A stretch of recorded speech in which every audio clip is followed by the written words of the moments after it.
Good evening, everyone, and welcome to our What is Engineering event for the University of Saskatchewan.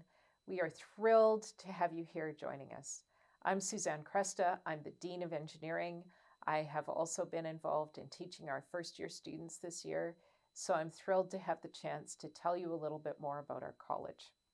We're extremely proud of what we offer here at the University of Saskatchewan. Our alumni are very committed to the college, and they provide resources that allow us to upgrade our programs and keep everything very student-focused. When we think about the province of Saskatchewan, we think first of the land. We think of the fact that we stand on Treaty 6 territory and the homeland of the Métis. We think of the rootedness of our agricultural sector in this place, and we think of all of the connections we have to many communities that build our province. I want to acknowledge that we stand on Treaty 6 territory and the homeland of the Métis, and I want to say that we are thrilled to welcome you here with us virtually today. Why think about engineering at the University of Saskatchewan? Many of you know that we've completely redesigned our first-year program. This is a project that's been in place for over 4 years. We took the program, we disassembled it, we kept what was great about it, and we've added some exciting new things. One of the things that's so important about engineering is that it's actually a team sport. It's impossible to build something on the scale of a bridge without working with literally thousands of people. So we want to start you at the beginning of your first year with a cohort of friends and colleagues that you will work with that's big enough for you to meet different people, but small enough for you to feel supported. So we have built cohorts into our first year class from the very first day. And that group of people will take you through the journey of first year until you're ready to pick your program and transfer into a cohort of colleagues and friends that you will complete your degree with. So it's a dramatically different experience when we start from the feeling of working in a team. Our first year specialist program instructors are fully committed to teaching. They're here for your success and they love what they do. They are really, really good at it, and we're so thrilled to have them here in the college. You're going to get to meet a few of those later in this event. The second thing that we've emphasized in our program design is hands-on learning. We have a classroom that's been rebuilt to accommodate our first year program. We have a lot of labs, tutorials, and opportunities for you to learn as you go along. I have been thrilled with what I've seen, and I'm sure that you're going to have a lot of fun learning about it today. As you move into your upper years, what you'll find is that the strength of community plays its way through everything in the college. We have 19 student design teams and technical clubs, and all of them have active membership groups. We really encourage you to get involved with those as they will enrich your life and give you another perspective. We have small programs as small as 25 students in a cohort, and we have bigger programs. But no matter where you end up, you'll have a chance to get to know your professors, to get to know the technical staff in the college, and to really develop the truth of who you are as an individual. Our co-op team is a relatively new group, and they are passionate about supporting students through their educational journey and into employment. We also have alumni that have come back to be mentors to our co-op students.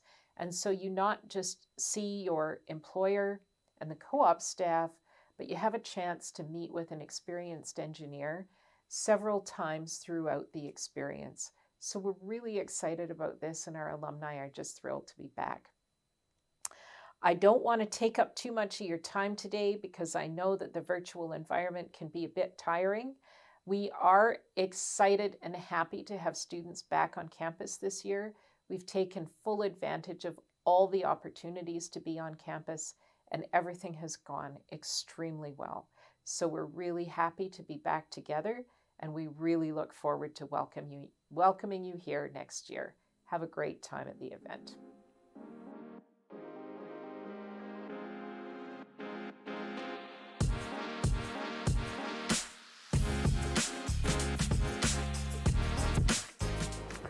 Hi, I'm John Desjarlais. I'm from Cumberland House, or as the Neenah Métis call it, Kaministigamanagaskak, Spruce Island, or the Island of the Big Trees. I am an engineer, mechanical actually engineer by trade, and so I serve the regulator, our regulator APEGS, as the president-elect. I'm also the general manager of an industrial construction company, Great Plains Contracting. Among many other things, I'm quite involved in community as well as with different organizations. I got into engineering because it really spoke to my interest in science and physics in relation to how I live my life and what I love doing, and that was being outdoors. And so I wanted to know what made boats float, what made them faster, why motors did what they did, planing, snowmobiles as well too. I wanted to know about snowmobiles and then what made them quicker and faster. And so it was a real simple interest, and then I found that engineering might be able to help me understand this more. Of course, that evolved. My father worked for an industrial mining company and knew quite well what those occupations did and what opportunities they provided, which affirmed my choice to get into the field of engineering. So for students considering engineering, especially if you're Indigenous, one of the biggest challenges is identification and relation. And so it's an occupation that we didn't historically identify with, which couldn't be further from the truth. So Indigenous people have been historically involved in the practice of problem solving, hence engineering. And so it's certainly an occupation, if we look a little deeper, we can identify and relate with. More so, the world is evolving and changing around us, and turning science into practical application, into solutions that the world needs, and engineering is a big part of that. For students, just in general, it's an incredible occupation because what it does is empowers you to develop those problem-solving tools. It's not necessarily about the science or about the application. It's more so about that process. Once you master that process, then you become a much more competent and much more efficient problem solver. So I proudly serve our association, the Association of Professional Engineers and Geoscientists of Saskatchewan, as a self-regulating body. And the practice of engineering and geoscience is self-regulated. We get that privilege endowed to us by the public.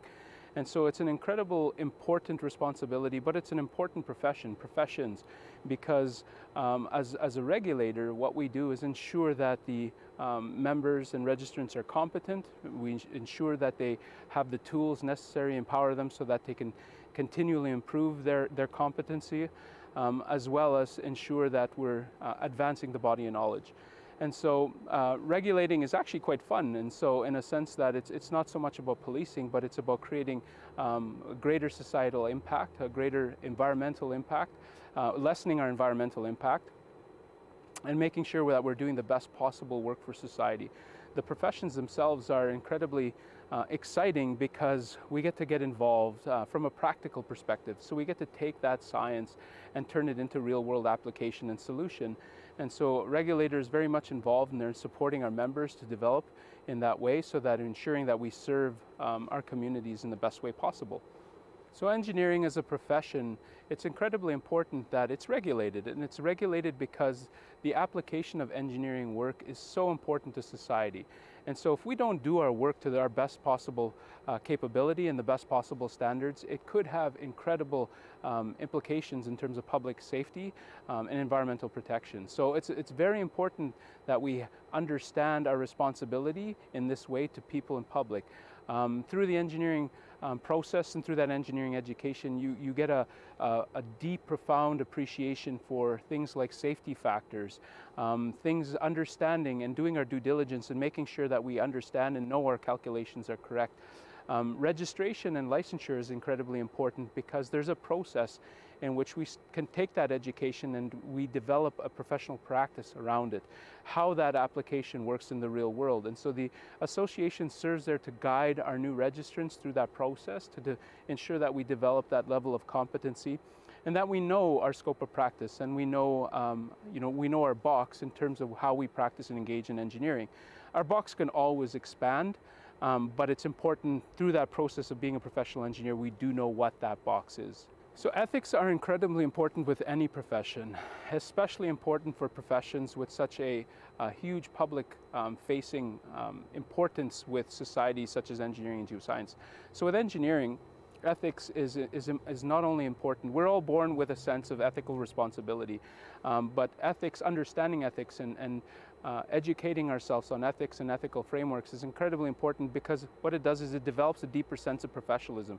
It develops a deeper sense of virtue and duty as well too. It helps to develop our character and sense of what we think, what is good engineering, what is responsible engineering, and what is safe engineering. And so ethical practice and ethical education is incredibly important, because again, it's that framework, it's that sense of duty in terms of how we should do things, but also deeper than that, it develops that sense of virtue and sense of virtue of care, or ethics of character, in terms of what's the right thing to do, what's the good thing to do.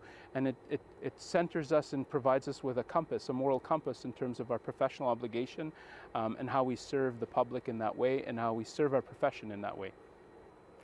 So, when asking me what engineering is, I think of a lot of things. I think engineering is thorough, it's detailed, it's excellence.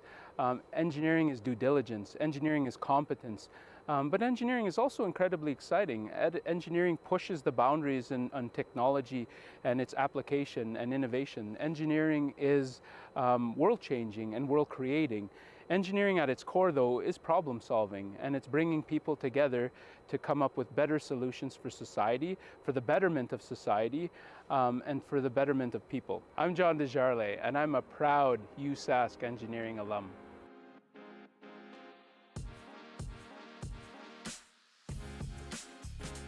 Okay, hello everybody. My name is Randy Strunk. I'm a lecturer with the first year program here at the U of S. Hi folks, I'm Joel Fry. I'm an assistant professor in the School of Professional Development and Electrical and Computer Engineering, and I have been working on developing the new first year program for 4 years now, so I am very excited to welcome you into it. Hi, my name is Sean Ma. I'm the Huff Chair in Innovative Teaching, and I also live in the School of Professional Development and are one of the co-developers of the new first year program. We've been actually working on this almost 4.5 years now. That's true. So we're really looking forward to welcoming you here at the University of Saskatchewan in the College of Engineering.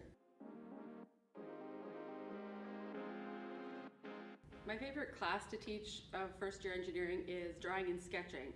It's part of engineering communication, and I think it's important that engineers realize that communicating is actually a really big part of engineering, and drawing and sketching is just an important aspect of that. Cool. My favorite class is GE 102, Introduction to Engineering. It's special to me because, having worked as an engineer in industry for several years, I know that there are a lot of aspects to engineering, like communication, professionalism, ethics, and just understanding what being a professional means, that people don't appreciate when they come into the College of Engineering. In fact, you don't really appreciate it until you end up becoming a professional engineer and working. So this gives us an opportunity to welcome you into the college and tell you what engineering is really about. And I absolutely love that class for that reason. And I have trouble answering this question because I love all the different courses that I'm teaching. I love design, so I'd be teaching first year design. It's core to being an engineer. It's lots of fun. It's very creative. MATLAB is fun too, and it empowers the students to do lots of different things in different subject areas, and it can be a lot of fun. And then there's statics and dynamics, and I enjoy mechanics. It helps you understand the world, and students have a lot of fun with it because it's a sort of a hardcore engineering course. So they're all even in my eyes. I love them all.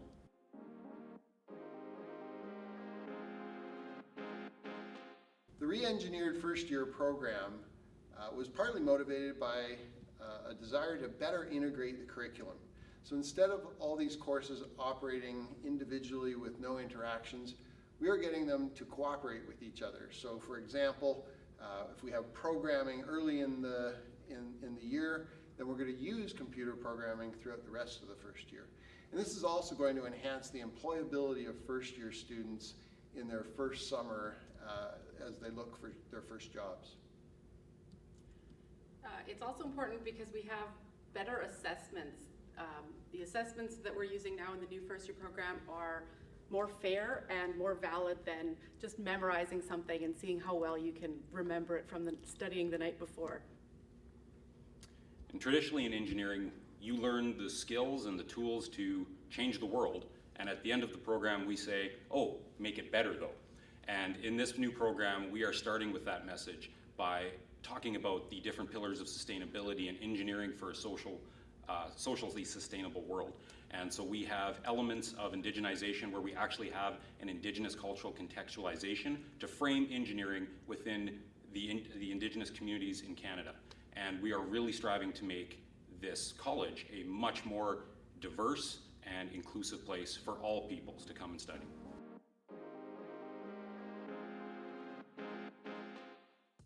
So one of my favorite aspects of the re-engineered program is the schedule.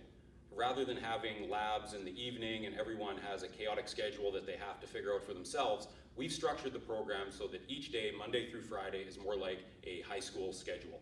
And all of the first year students have a common lunch break, so they can use that time to study, to get together with members from other classes, and they will have their different classes at the same time with the same people. So we've actually built in study squads where students will work with the same group of students throughout the term. And at the end of the day, 4 to 6 p.m. roughly, given depending on the day, we have optional help sessions where students can come and work with TAs on their assignments and work with each other to do better. My favorite part of the re-engineered program is the transparency that's in all the courses now. We have learning outcomes that are associated with each course, and they are specifically what you need to know to pass the course. We evaluate you on those learning outcomes. So there's no longer guessing, well, what does it mean to get a good mark in dynamics? We spell it out exactly what you have to do, what you have to know, and back that up with rubrics that spell out exactly what grade you'll get based on how well you do in each learning outcome. And one of my favorite aspects of the re-engineered first year program is the competency-based assessment, which Randy was getting into right there. And one of the key aspects of the competency-based assessment is that students are not evaluated on an assignment, a test, or a lab, but on learning outcomes, and they have multiple chances to show their competency on those learning outcomes. What that means is you don't necessarily have to do great the first time you see that learning outcome being evaluated, because if you do better later, it replaces the earlier marks that might have been lower. This is, we found with the students who've gone through this system, they found it much fairer, it's less stressful, and it gives them time to learn the material before they have to show that they're actually good at those skills. So it's one of the biggest features of our program, and students really like it. My name is Sean Ma, and I teach in the re-engineered first year program. We hope to see you soon.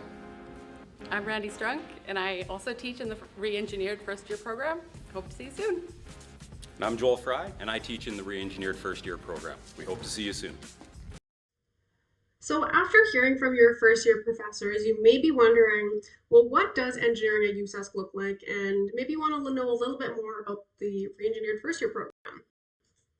So today I'm going to tell you guys all about our re-engineered program and a few other cool things about the college. So we re-engineered first year for your success, for your wellness and your learning. And there's kind of 5 key big changes about the program, and I'm going to touch on all of these in a little bit more detail throughout the presentation. So there's no finals, there's modular courses, there's chances to try again, hands-on learning, and common breaks. So we reimagined what a first year program should look like. Back 4 years ago when they started redesigning the first year program, they started with a blank sheet of paper and thought, what could we do if we could do anything? And what if we built a program that's built around how students actually learn? And what they came up with was the re-engineered first year program. And what they really did is they redesigned it for student success. So they made it more balanced, more hands-on, and more thorough. So modular courses are kind of one of the key things about the new first year program. And you may be wondering, well, what the heck is a first year, or what is a modular course? So these are very short, focused, intensive courses that vary in length. So you'll have some that last maybe only a few weeks, and some modular courses will last the entire term. So in comparison, this is what a traditional schedule looks like. So you can see you have your 5 or 6 classes Your midterms are all in October. December is when all your finals are. And each of your classes is completely independent of each other. But this is what a re-engineered schedule looks like. So you can see in September, computer science is taking up most of your time. And then later in the fall, in October, you're taking a lot of different courses like communications, electrical circuits, design, mechanics. And then the math is more like a traditional course that lasts the entire semester. So if that schedule looked a little crazy for you, we also have the half-speed option. So what this does is it splits your first year program across 2 years. So you're taking half the amount of courses. So you can see all the courses highlighted in green are the courses you would take in your first year of the half-speed option. And then the gray course is what you would take in your second year.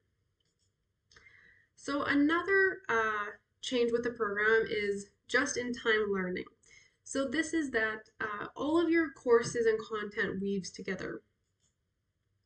So in this one, you can see the courses, the information you're learning in computer science, you're going to immediately use all of the theories and things that you learned in your electrical circuits course.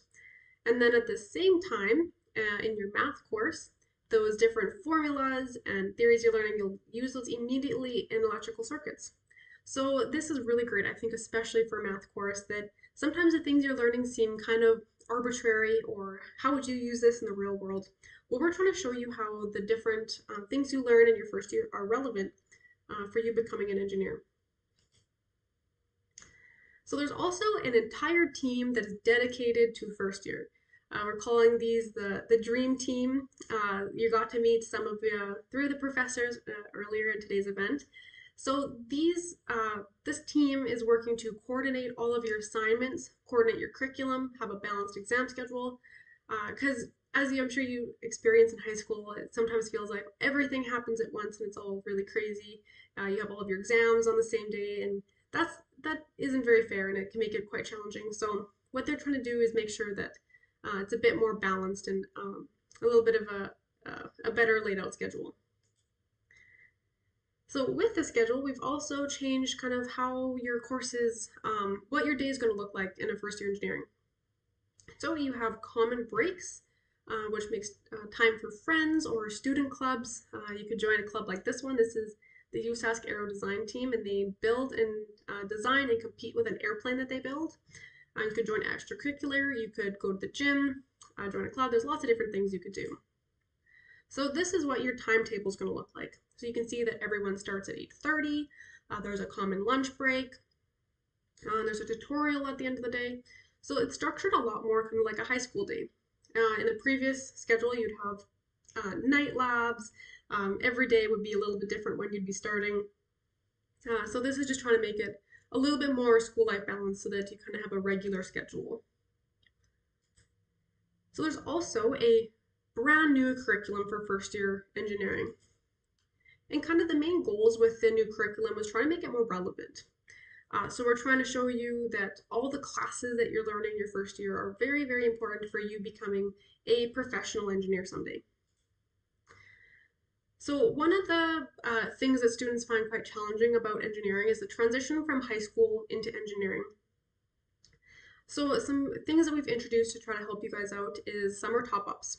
So this is maybe you took chemistry in grade 11 maybe, or in your first semester of grade 12 and you don't remember it. That's okay. We have a prep course in the summer to help you out. Or maybe if you came from a rural school that doesn't have a very strong math program, there's a math course to help you make sure that you're up to speed and you're at the level you need to be to start university. And then if you need help, there's tutors available to help you out with those summer top-ups. Some other things we have is this course called Introduction to Engineering. And in that course, you're going to learn life and study skills, mental health and wellness, peer teaching, Indigenous people's history, and review of science and research in engineering. Another one of the big changes with the curriculum is more focused on the majors. So I'm sure you guys have all experienced it, that you're in your high school year, and people expect you to know exactly what you want to do for the rest of your life. And we kind of, in the previous program, expected you to know the same thing about the majors. So we've changed that. And what you're going to have is a lot more introduction to each of the majors to see what they're all about, what the major does, what the jobs are like. And then in the fall term, when the rest of campus is writing their final exams, engineering students are going to get to do a one-day immersion in each of the disciplines. So if there's a few different majors that you're deciding between, you can spend a full day in those majors to kind of do a test drive almost and see which major is the best fit for your skills and your interests. And then in the spring term, you're going to get to do a hands-on bridge course in the major that you are in. So that's a really great way to kind of transition into your second year and do this really cool design project. So you can see here that in December, that's right before the holiday break is when you're going to get to do that major experience. So it's going to be a really fun time when you're going to get to kind of experience all the majors that you're interested in. So here are the different majors that we offer at USask Engineering. So we have chemical engineering, civil engineering, computer engineering, electrical engineering, engineering physics, environmental engineering, geological engineering, and mechanical engineering. There's also a lot of specializations you can do within each of those majors. So you can see the listed there, the different ways that you can kind of tailor the major to make it your own and kind of suit the career you want to have someday. And then at the bottom, you can see that there's 2 different certificates that we offer. And these are actually open to all USask students, but a lot of engineering students like to take them at our School of Professional Development. So the first one is a certificate in professional communication. This is great if you want to maybe be a leader someday or a CEO. It'll teach you how to communicate, persuasion, lots of really great things you can learn in that certificate. Then there's also the certificate of technological innovation. So this is maybe if you want to be a business owner or an entrepreneur someday. You'll get to take lots of courses with our business school on campus and kind of build your engineering toolbox to help you someday. So I kind of touched on this earlier, but there's also in the spring term, when the rest of campus is writing finals, is when engineering students will get to do a design project in bridge course. So this is to help transition you into your second year and gives you some really focused time on your major. So you'll get to do a design course. So there's a little image here of, so April is going to be really, really focused just on the design course and your major. So a lot of these changes are also focused on trying to make you more employable after your first year. So you're going to be proficient in a computer programming language. You're going to know basic first aid, CPR, and WMIS, solid design and CAD skills, foundations in project management. And why we want to make you more employable is so that you can go on the co-op program. So later on in today's event, you're going to hear from Tracy and Glenda and 3 previous co-op students talking about their experience with the co-op program. But a few kind of key things to run over the program. It is eligible for international students. There's high wages. The average salary is $50,000 annually, which is pretty crazy. Remember, that's an average, so some students will even make more than that. There's flexible term lengths, so you can go 4, 8, 12, 16-month options. You can start in January, May, September, and you can actually stack those. So you could do a summer program after your second year, and then you can maybe do another 16-month work option after your third year. So it's a great way to kind of build your resume and get lots of skills before you graduate. So we've refocused how we grade students to help you succeed. And the grading system we now use is competency-based assessment. So a lot of people find this kind of confusing and are confused by what even is competency-based assessment. So essentially what it is it is testing your skills and not your memorization.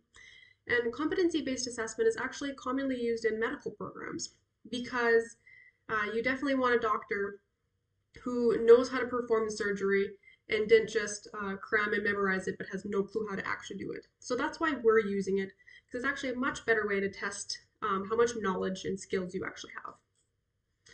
So the kind of 3 foundations of how we grade students now is that there's chances to try again. So if you, maybe you stumbled, you didn't do so great on your first try, that's okay. You can try to write your exam or your test again. There's not penalty for earlier mistakes. So if you stumble early in the term, you'll get a chance to redo that. and you're graded on specific skills. So this is actually what I've heard is the most popular part of competency-based assessment, is that students aren't guessing what they're graded on, what they need to know to succeed, and how they can prove that.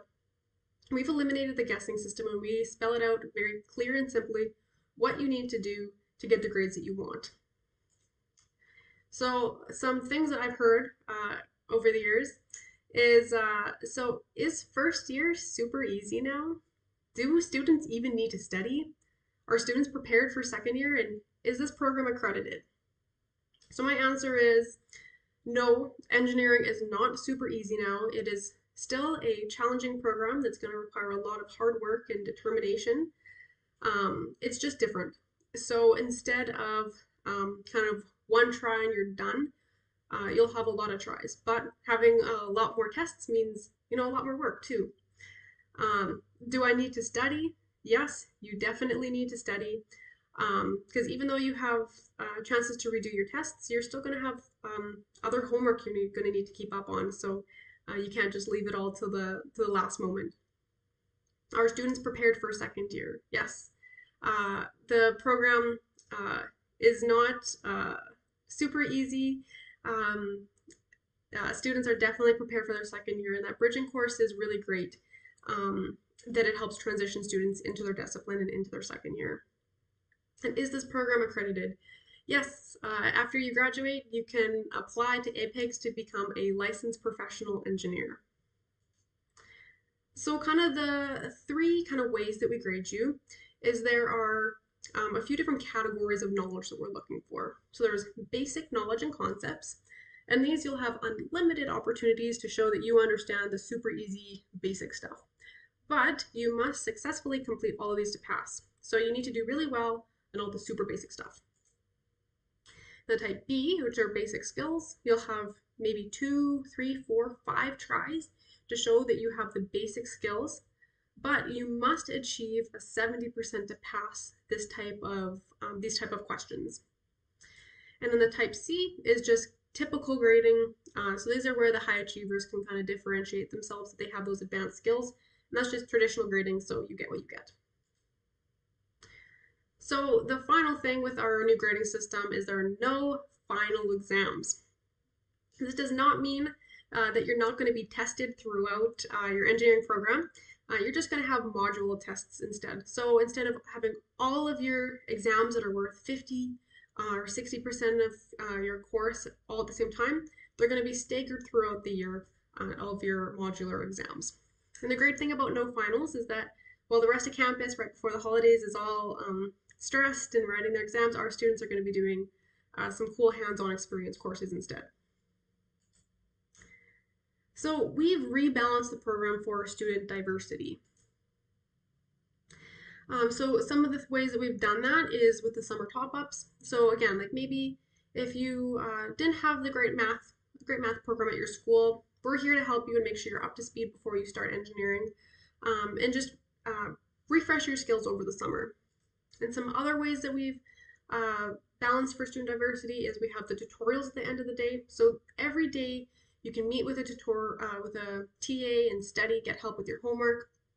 We have first year support staff that are here just for you to help you. And then there's the fall and winter top-ups. So the fall and winter top-ups are the chances to redo your grades and rewrite your tests to improve. And we've done all of this because more than one type of person can become an engineer. So who are engineers and who should become an engineer? I've heard a lot of people say that if you're good at math and physics, that's what an engineer does, and that's who should apply. And really, engineering is a whole lot more than that. If you're an innovator, so you're someone who likes to figure out how things work, and you like to problem solve and come up with new ideas, maybe engineering is a great program for you because that's what the career is all about. If you're a problem solver, if you want to be the person who solves the future's problems and comes up with better systems and better way to do things, that's what engineers do. Engineers are designers. So if you're creative, if you're artistic, engineers do that. Engineers design. And then finally, engineers are explorers. So they are applying science and using science in the real world to try to solve problems and innovate and design, and they're discoverers. So there is a place for you in engineering. There's not just one type of person who should become an engineer, and we want you here at USask. So I'm going to pass it off to the next presentation, and thank you so much for joining us.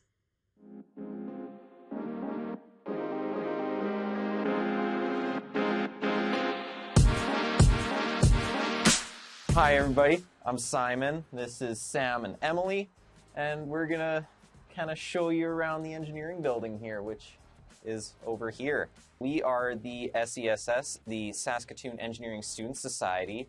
We're sort of the student governance here at the college. So yeah, this is sort of the entrance to the engineering building, one of many. Over here's the library. We did take all the books out of the library, so it's not really that anymore. It is more of a study space. Yeah, over here we have one of our materials labs. They do some really neat stuff in there, a lot of stress testing. You get to break some stuff. It's pretty fun. Second floor is where I play. I'm Sam Risling. I'm in my second year of computer engineering, as you can tell by the bags under my eyes. And we're going to go up to where we do our thing.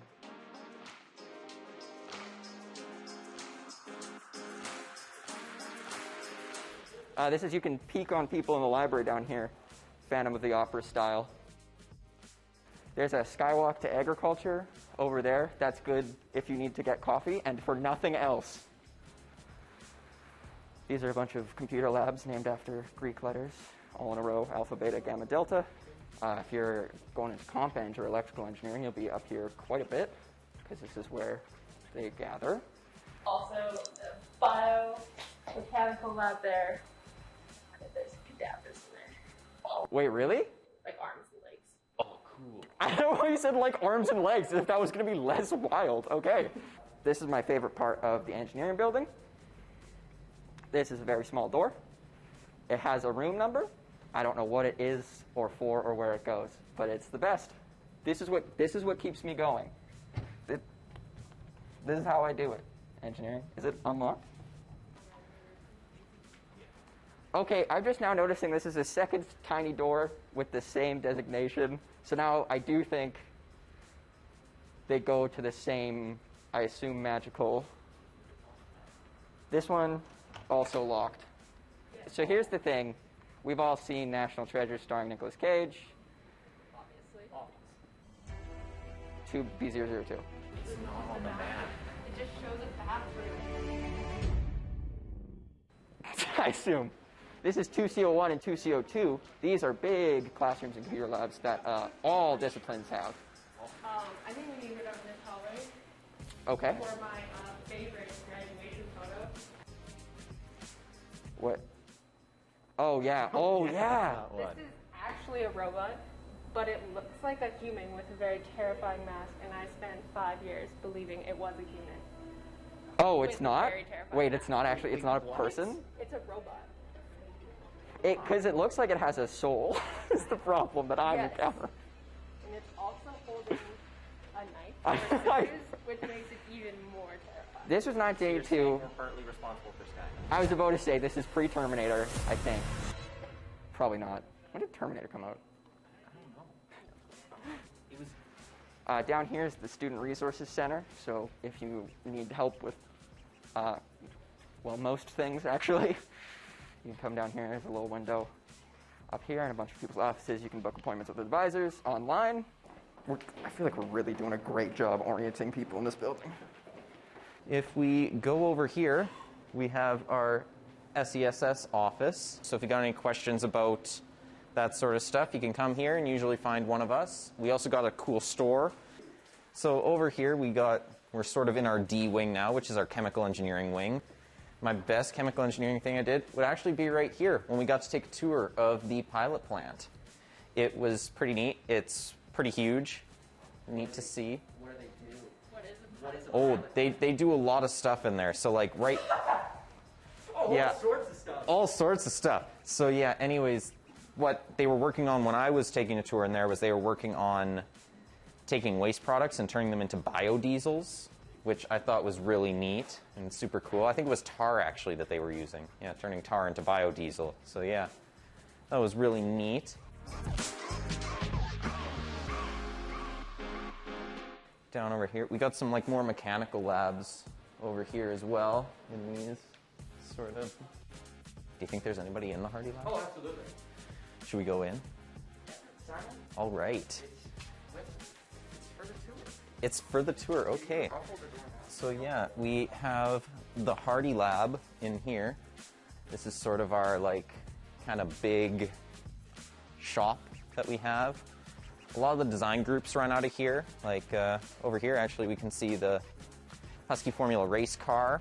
If you join the Husky Formula race team, you may get to drive it. Also this one. We run a lot of the design groups out of here. There's race team, the USST, that's our space team, bridge team, aero design team, quarter scale tractor team.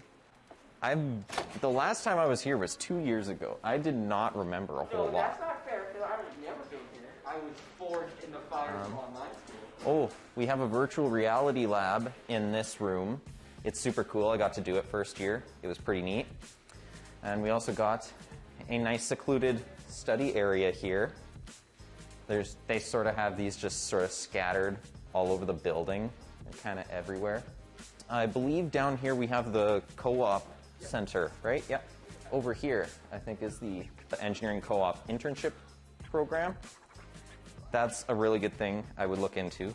Behind us here, we have another machining lab. I always like to look at this one because they got all the cool stuff laid out on the shelves. We're going to be coming up on 1B71 soon. Everyone probably is in 1B71 at some time or another throughout their engineering program. I started studying engineering because I really liked comp sci and comp eng, and I did a bunch of stuff in high school with that. If you're a high school student, do that. There's lots of competitions and stuff, and then my teacher told me I should do this, so I did. I like engineering because it really is like no other college. It's hard to explain, but you know, when you talk to people in arts and science or literally anything else about like their classmates and their relationship with the people around them, it's like, yeah, they all go to school together. That's kind of it. But engineering, there's just something in the air that's a little bit wilder, a little bit different, and it's fun. Hey, I'm Emily. I am in my 6th year and hopefully final year of mechanical engineering. It's very nice right now because it's fall.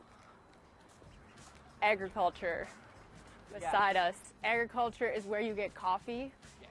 But the good thing is that the coffee is right out of the overpass, pretty much. So you only have to be in agriculture for a short Little. period of time. This is the SESS lounge, those windows there. Come say hi to us. Archaeology. There's rumors that there's a sealed off morgue in the basement. And I mean, Unsubstantiated, but I have seen little like half doors, like not like full length height, like little crawl space doors. So they've never been open. We've been filming this video for about 20 minutes, and this is the second dead body story that Emily has had.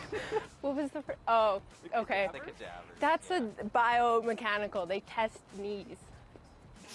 Me. They do things with them. Oh, okay. There's also cow hooves in there. If you go into engineering physics, you'll probably live in there. Or electrical engineering, comp eng, have a lot in there. And then this is the Peter McKinnon building. My acceptance letter to engineering. This is where Sam picked up his acceptance letter. This is the bowl. This is the bowl. Because if you look at it from above, it kind of looks like a bowl, but not really. More like a football. Yeah, Let's go see the dinosaurs. This stone has fossil in the wall. It's like fossils. Let's go inside, because I do want to see the dinosaurs. My fireplace is made out of that stuff. This is, engineering is bar none the best discipline. This is like the closest any other discipline comes to us, because there are dinosaurs in here.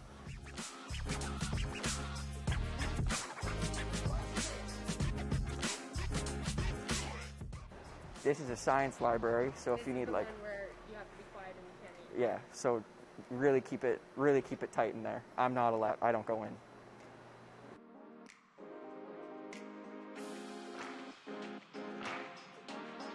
That's a horse, I think. Oh, those are real. That actually scared me so bad. So let's keep going, I think. This is a Stegosaurus. We spent a lot of time in this building. That's not our engineering building, but I like to think of it as it because it's cool. Yeah. All right, they're looking at Koi. They'll figure it out. It's fine. Let's go find some cool stuff like eating places and drink and food.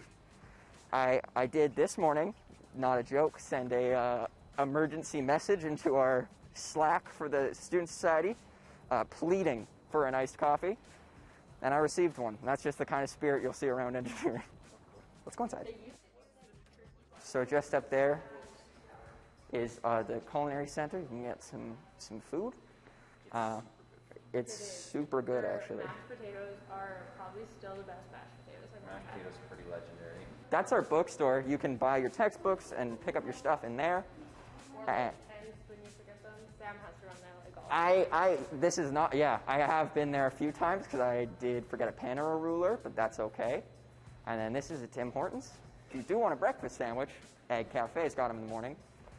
Just leave one for me, because also every morning I do go get a breakfast sandwich and a coffee, because otherwise I would not make it through this degree. Let's go to Thorvaldsen.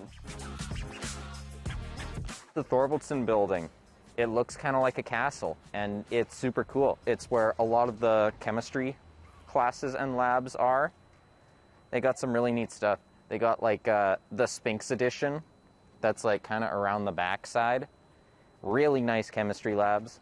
Yeah, legend says that the ashes of Thorberger Thorvaldsen himself are stored within that cube.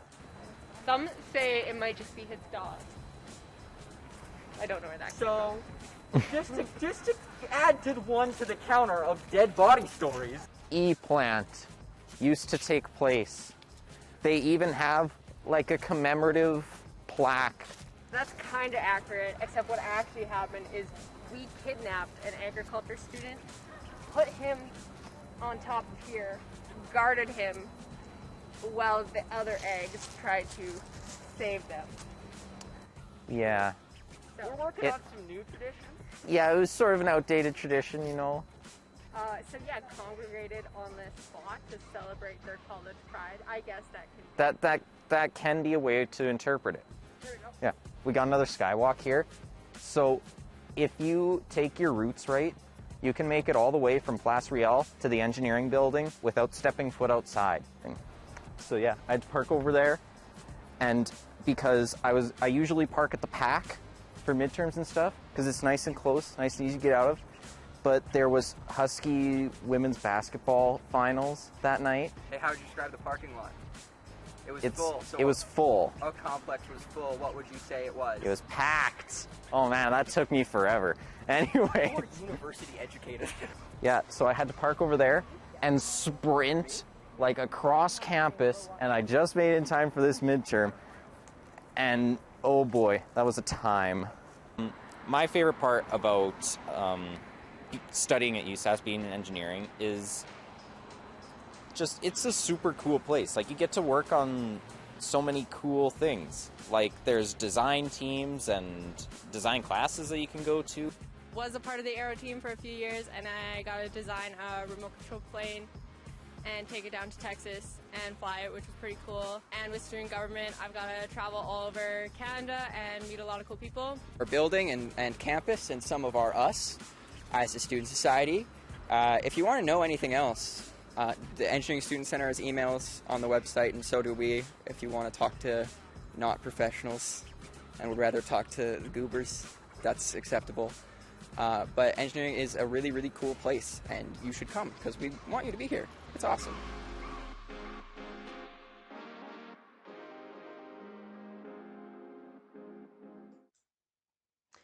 All right, so next we have some engineering trivia.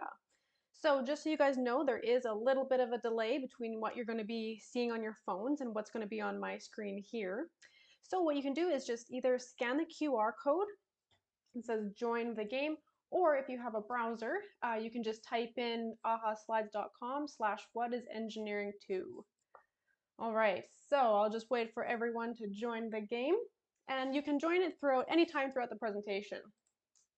So first I'm just going to jump into what city/town are you from? So I am from Saskatoon, Saskatchewan, and I actually live pretty close to the USask campus, about 5 minutes away. And so I'm just curious to see where you guys are from. I see in the chat that there is some students from Nigeria. All right, so it looks like we have a student from Regina, Rosetown, Alberta, Carrot River, Estevan. Great, so it looks like we have people from all across Saskatchewan joining us tonight.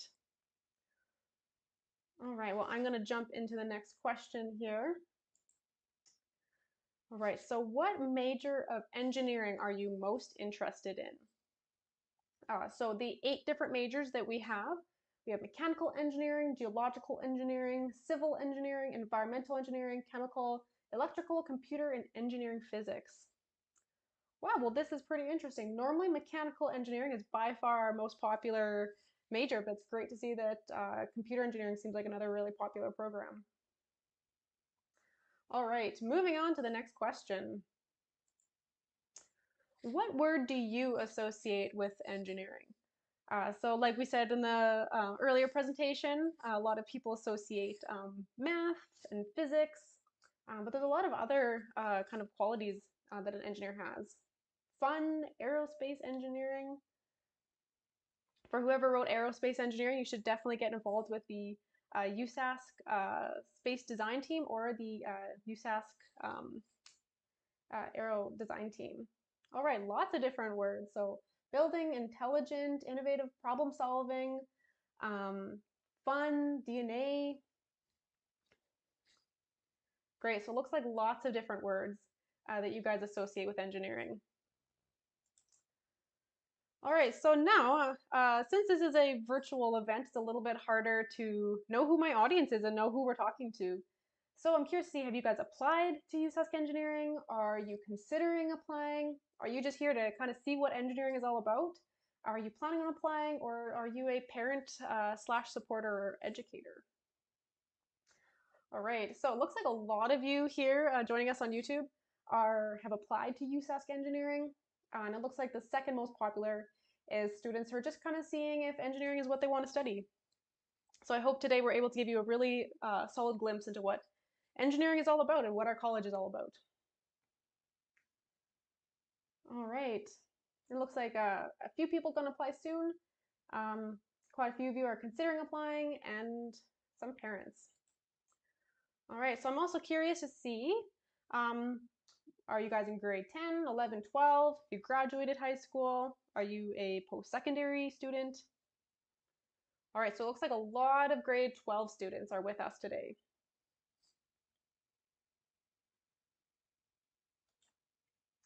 All right, so the next thing I have up is some engineering trivia. So the first thing is you guys are going to have to enter your a name to enter the trivia game. So I'm just going to wait for everyone to join.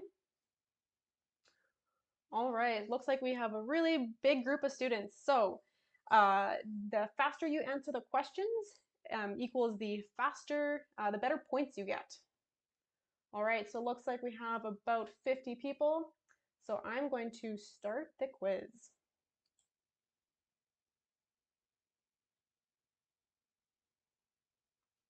So when was USask College of Engineering founded? Was it 1907, 1912, 1928, 1935, or 1954? Right, it was actually in 1912. And the photo I have back here is actually a very old photo of it. So good job for the students who got that question right. All right, the next question is, how many student groups does a College of Engineering have? So the previous presentations touched on this a little bit about some of our different student design teams and student clubs. The SESS, who gave us a great campus tour, is one of our student clubs. All right, so we actually have 21 different student groups. So there's something for everyone, and there's a lot of different ways to get involved, and I highly recommend it. It really adds a lot to your degree. All right, question 3. What engineering student design team traveled to Poland for a competition and brought home the top prize? So here is 4 of our different student design clubs. All right, and the answer is the University of Saskatchewan Space Design Team. So they do a couple different really cool things. They design a Mars rover every year, and right now there's a part of the club that's working on designing a satellite that they're going to be launching into space. All right, so question 4. Which animal is the College of Engineering's mascot? Is it a moose, a beaver, a husky, or a gopher?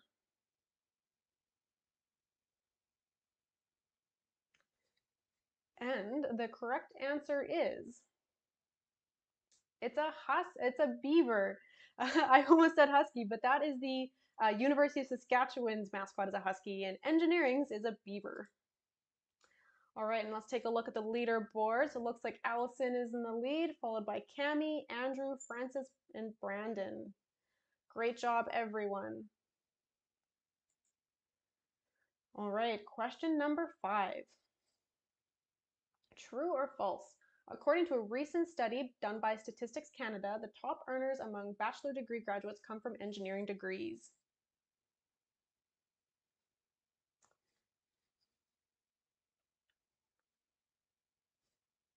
All right, and that is true. So a great reason to become an engineer is they make a really great wage. And this is kind of a cool fact. For men, 6 out of 10, and for women, 7 out of 10 of the top disciplines were in engineering. All right, and question 6. Which of these astronauts are also engineers?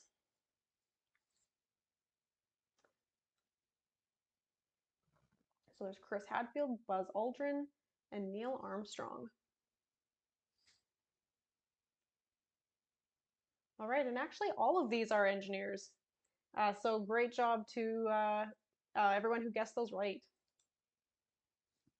All right, just a few questions left in our trivia. All right, so according to an APEGS salary survey for 2020, the average salary for an engineer is, we actually got to meet the APEGS Vice-President earlier in the presentation. So they do a lot of work for engineers in Saskatchewan. All right, looks like most of you got that right. So yeah, it's over $100,000 was the average salary, which is fantastic. All right, only 2 questions left. True or false, the snowboard was invented by an engineer? So for any international students joining us, snowboarding is a very popular sport here. It's a great way to enjoy the winter.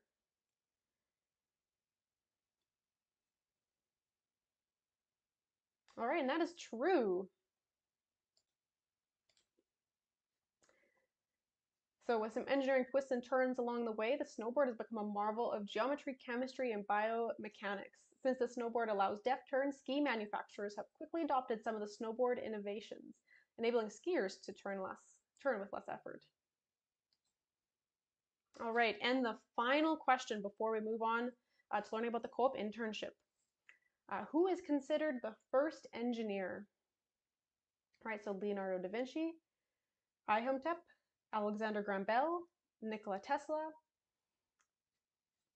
All right, and the answer is right. So it is Imhotep, which I'm probably not pronouncing correctly. So he was the first engineer known by name, and he was the builder of the pyramids. All right, and that wraps up our trivia game.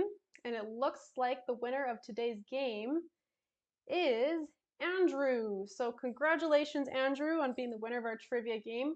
It does look like it was a very tight game, so thank you for everyone who joined us.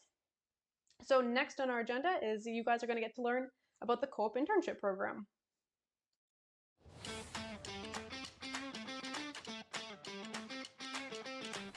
Hi, I'm Tracy, one of your co-op coordinators. I'm Glenda Mooney. I'm another one of your co-op coordinators. And together we support you through the co-op program. So we help you with your resumes, your cover letters, and we help you try and secure a job. In the co-op program, you can earn up to 20 months of work experience while maintaining a full-time student status and earning a competitive salary doing it. On average, our students earn $25 an hour on their placement. You can do 4, 8, 12, or 16-month lengths, and you can coordinate so that you do more than one placement. So you could do a 4-month, come back to school, and then do an 8-month. All you have to do to get into the co-op program is, once you are a student in our college, apply in March. Last year, we had over 400 jobs posted to our exclusive job board, and 130 students secured a placement.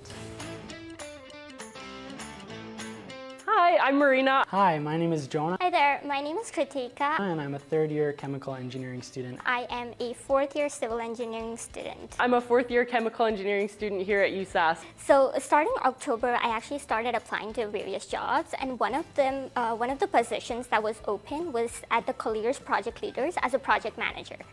Now this was something that I was kind of interested in and I wanted to explore, because I had never heard of this term before in civil engineering discipline, because I always thought it was more like a desktop job and it was all about designing and construction and site work.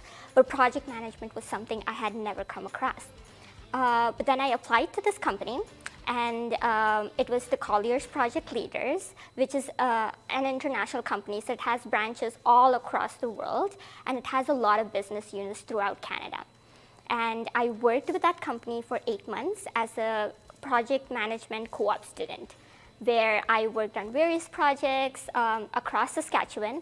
I worked with various business units across Canada, like Ontario, Manitoba, Alberta, etc. So that was pretty much where I worked. So my co-op term was in Prince George, British Columbia, where I worked for Canfor Pulp Limited at their Northwood pulp mill, and I was a process co-op student. So I'm Marina, and I worked as a process safety engineering student for Suncor for 8 months from January until the end of August. My job was based out of Calgary, although it was online the entire time just because of COVID. But that was kind of unique in its own way. Learning how to work from home presented like a whole different set of challenges. So what we did as the process safety team, we acted as the process safety team for the whole of Suncor. So we primarily dealt with the process safety metrics, which sort of gave an overall snapshot of how the process safety health at Suncor was doing. So we kind of looked at how many incidents they were having, the outcome of those incidents, just finding any gaps overall in the process safety at Suncor that could be improved. So places that we need to do better at, places that we have been doing it good at, highlighting some of those. So it was really cool seeing just what process safety is, because going into my internship, I really didn't know that much about process safety.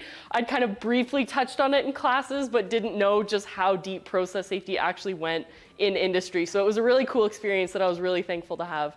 So the most memorable moment during my co-op term was early on. At a certain point, I began to realize just how complex this process was, and really began to develop an appreciation for why engineers are so crucial to various industries.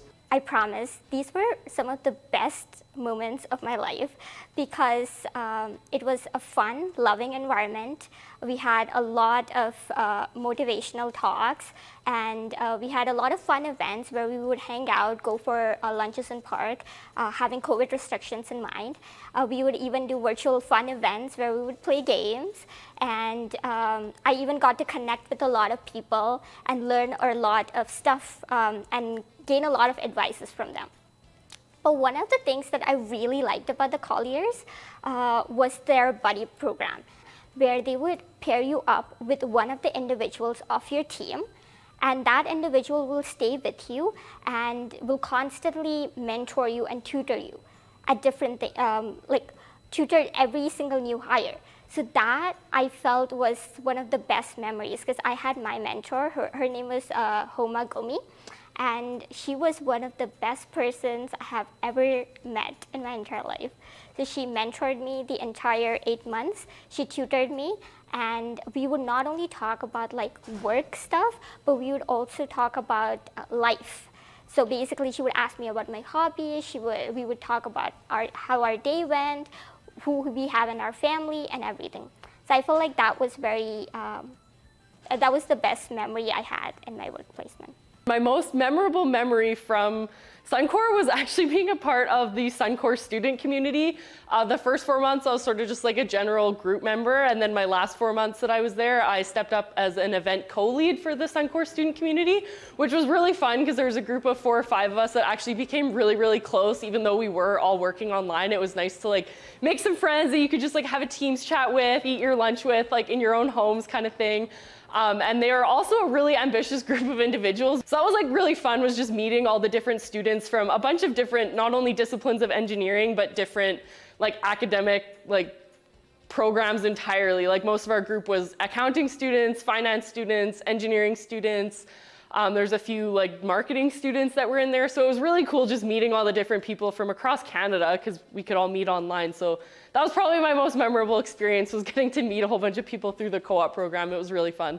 So one of the reasons why I joined the co-op program was that in the beginning, when I transitioned into university, one of the advices that I was given was that to complete your education in the minimum time frame and then move into the industry and gain experience, because experience is something that counts more compared to a lot of certifications in your toolbox. So with that mindset, I was all focused on like studying, and I didn't want to sidetrack myself. Till I actually got into my 3rd year, at the end of my 3rd year, when just out of curiosity, I went and attended one of the co-op information sessions. So it was just a basic information session where they talked about what the program is about, what it has to offer, and everything. But then at the end, they had a guest lecture. But in comparison to all the other guest lectures, I felt that this was a bit different because we didn't have industry or faculty members speak. Rather, we had students, like formal students of the co-op program, speak. So, and when they spoke, they talked about their experience, the opportunity that they got, and the different career paths that were opened. So that kind of changed my mindset a bit, because I was like, hey, I saw this person in the hallway 2 years ago, and now I see them addressing a crowd of like 30 to 50 people. So if they can do this, why can't I? So that was the part when I actually transitioned my mindset a bit, and I decided to join the co-op program. So I decided to go into the co-op program because even though I'm in chemical engineering, I didn't entirely know what chemical engineers really do as jobs.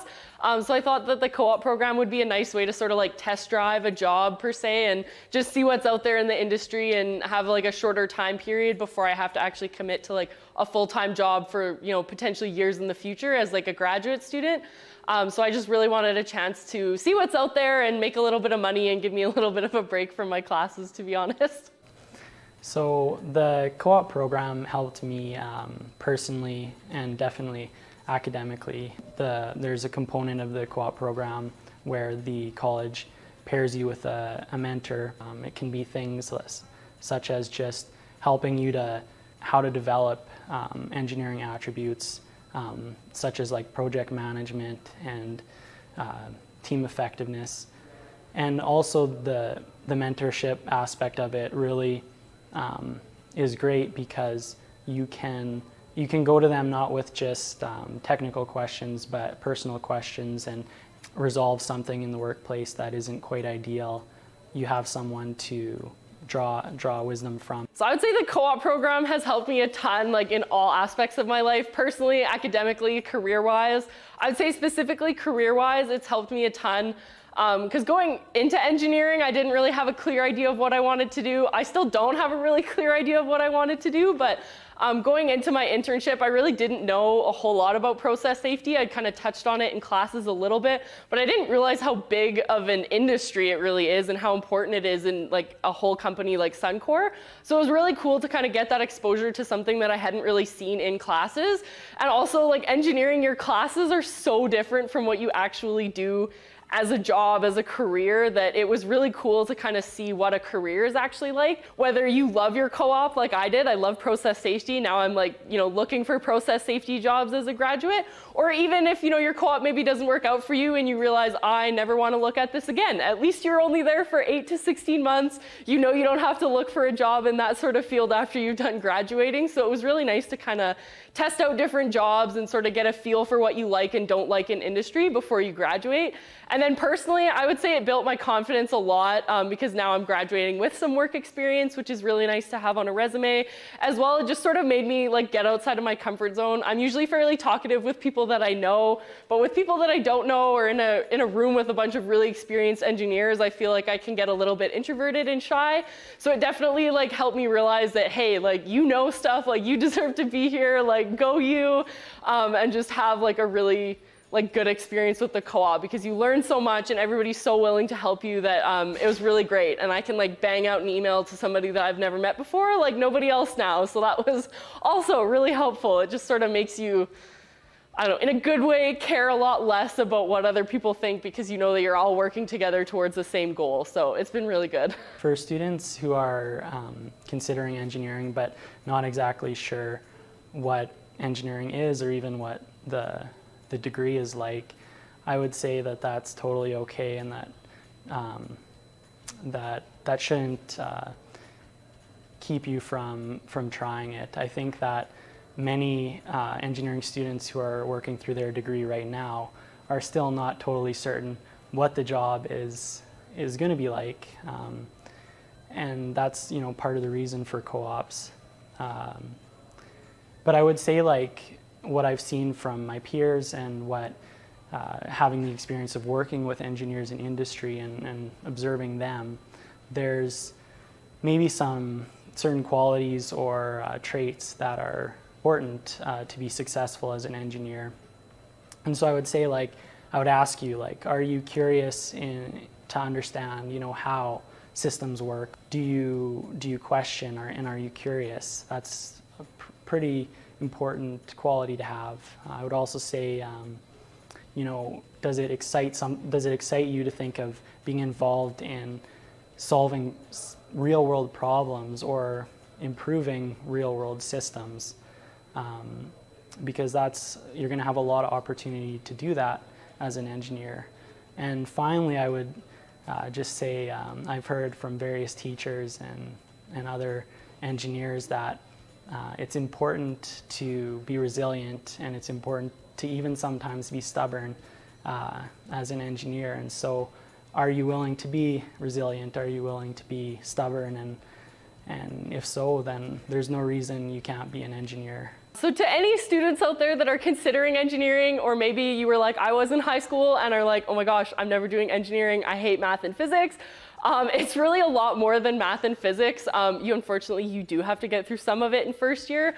But I actually started in business school my first year of university and then decided that it just wasn't for me and started looking at engineering a lot more seriously because in high school, I thought the same as you guys probably do, where I just thought, oh my gosh, math and physics all the time, that sounds so awful and so draining. But what I like the most about engineering is just that it's mainly about problem solving and you just use math and science as a whole, not even just physics, to solve those problems. So in chemical engineering, you're solving problems around chemistry, but there's definitely more to engineering than just math and physics.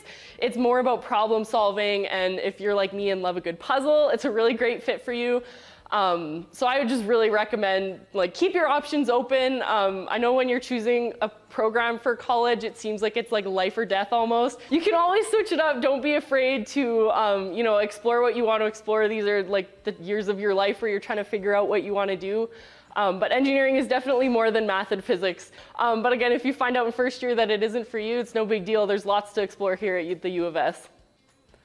So I would say that every single student should consider the co-op program. It's been such a huge help to me, not only personally and career-wise, but also academically. It made me so much more excited to actually come back and do my classes. Gave me a very different perspective on all of my classes that like it sort of gave a bigger purpose of why you have to learn this, and most of the things that you're learning in class, you're learning so that you can apply them to a real world situation. So coming back from internship definitely made me more excited to be in classes and be learning, as well as it gave me a chance to sort of test drive out a career and see if process safety was really something that I wanted to pursue as a career. And then personally, it was just really great to get out there in, you know, a corporate environment, or, you know, if you have the chance, an on-site environment, to just really learn what engineering is in the real world. Because I think as much as like your classes try to teach you that, it's not until you actually experience it that you're going to understand how cool engineering is and how great it can be as a job. Because the stuff that you learn in the classroom and the stuff that you learn on the job is so different, that I'd really recommend everybody do the co-op program just to get that experience. My name is Kritika Permar, and I'm a USask engineer. My name's Jonah, and I'm a USask engineer. I'm Marina Carrig, and I'm a USask engineer.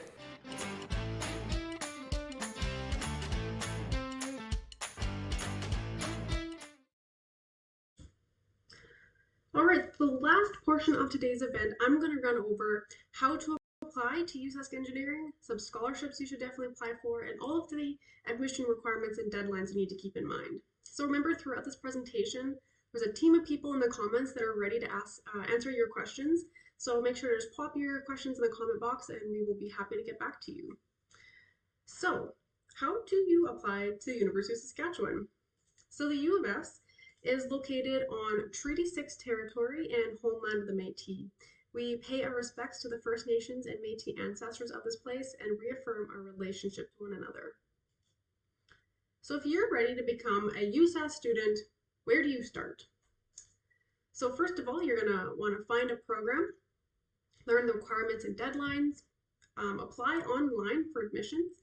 You can check your application status online, submit all of your documents, and then finally, accept your offer. So what are the admission requirements for USask Engineering? So there's kind of 4 categories of requirements that we have. Now, number 1, you need to be graduated from high school. If you're still currently in high school, that is totally okay. You can still apply. Number 2, we do have admission averages you need to meet. There's certain subjects that we require. And then also finally, English language proficiency. So how do we calculate your admission average? We use a 5-subject formula. So that means that we are not looking at every single course you've taken in your grade 12 year. We're just looking at 5. So we're going to look at your best math, your best English, and your best 3 other subjects. So maximum 2 could be a science, maximum 2 of those could be a social science, max 1 could be an art. And we're going to take the best combination of courses to give you the best possible average. And we're actually going to calculate your average twice. Once when you apply, which will likely be your grade 11 grades, and then after you graduate high school. So this is very important for your scholarships, and we'll touch on that a little bit later. So there's 2 different types of admissions that we use at USask and universities around the world use. So USask Engineering uses a rolling admission. Compared to a lot of other universities, especially engineering institutions, use competitive ranking-based admission. So there's a pretty big difference between these 2. So rolling admission, you could think of that as a first come, first serve. If you apply early and there's still seats available, you should have no problems getting a spot. However, competitive ranking-based admission, all of the students will apply, and then they'll just take the top chunk of those students. So the great thing about a rolling admission is that if you apply early and you meet the requirements, you don't need to worry if you're going to get a seat or not. You'll know pretty soon after you apply if you are eligible. All right, so number 3 is the required high school classes. So to study engineering, you need to have an average of about a 75. And remember, that's the 5-subject average. So it's not all of the courses, just kind of those math and English, and then the other 3 electives. And then you're also going to need some required subjects to study engineering. You're going to need chemistry, physics, and pre-calculus. And you need to have a 70% in each of these courses. So for any students that are tuning in from Alberta, this is really important for you guys. So we take either your in-class marks or your diploma marks, whichever gives you the better average. So this is really, really great. I've talked to a lot of students that they're not so great at writing diploma exams. That is okay. We'll use your in-class marks instead. So next, let's talk about some scholarships. So another question people ask me is, how many students get scholarships at USask? Well, if you have an above an 85 average, you'll get a scholarship. It's awesome. You don't have to apply for these. These are automatically applied when you apply for admission. So a great thing about these is that we calculate your average twice, when you apply and then after you graduate.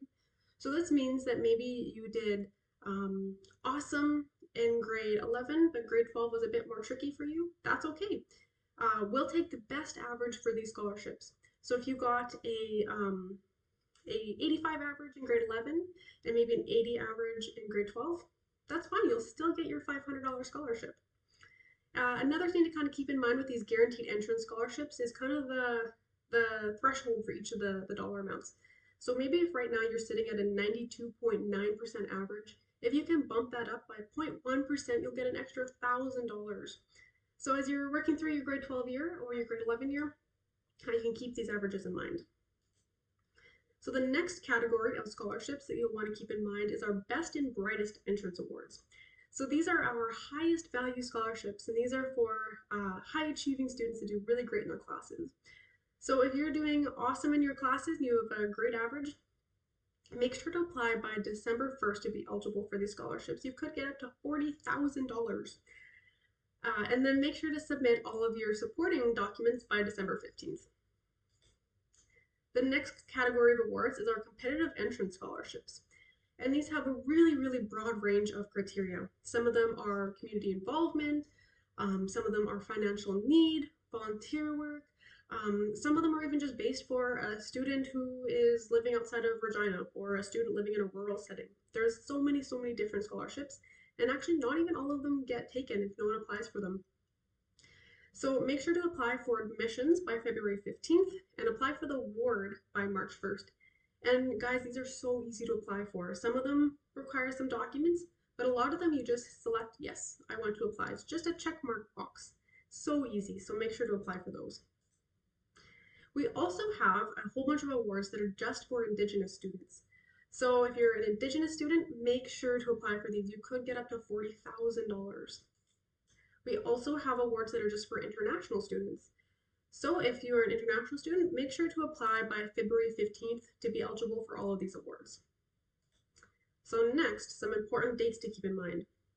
Remember, December 1st is when those best and brightest scholarships you need to apply for admissions by. February 15th is all of those competitive entrance awards. May 1st is the deadline for international students to apply to engineering. And June 1st is when domestic students need to apply to engineering.